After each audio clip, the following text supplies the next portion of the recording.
Hi guys, welcome back to the channel.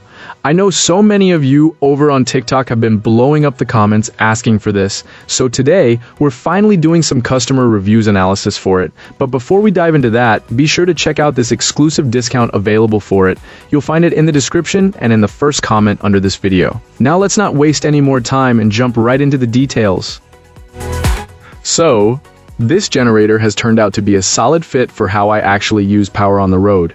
This portable generator sits at a price point that felt fair for what you get, and it checks a lot of boxes right out of the box: remote start, dual fuel capability, and a practical 3500 watts of max output, all under $1,000.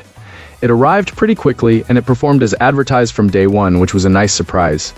My first real test was a cautious one, a 30-minute break and run followed by an oil change. After that, I ran it in short bursts to verify it could handle the kind of loads I'd actually throw at it when I'm in a travel trailer setup. It handled it without drama. Then I drained the fuel, disconnected the battery, and tucked it away for winter.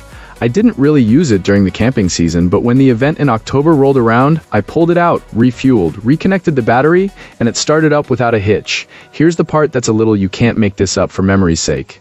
I've kept this update because it speaks to how these things can bite back if you're a bit careless. I bought another one of these generators later and learned the wiring harness for the battery had been redesigned to make incorrect connections basically impossible. In my old delirious moment, I had disconnected the battery and then reconnected it days later to the wrong connector. White smoke, a fried circuit board, and a moment of panic followed. Once I realized the error and reconnected it properly, the unit started right away and the electrical output tested fine, except the digital readout stopped working. I'm torn on how critical that readout is for safety, but it's clearly not the end of the world. I would still buy again, just label the connectors so I don't do something boneheaded again. Today, it's in use again with a small load to wash the engine and burn off new oil, which I'll change at 6 hours to flush out any metal shavings from manufacturing. I did a first oil change at 1 hour with some glittery debris, and I figured it wasn't mandatory, but I do it again because the sump design here is a bit unique. It feels like a good idea for a filterless oil sump small engine.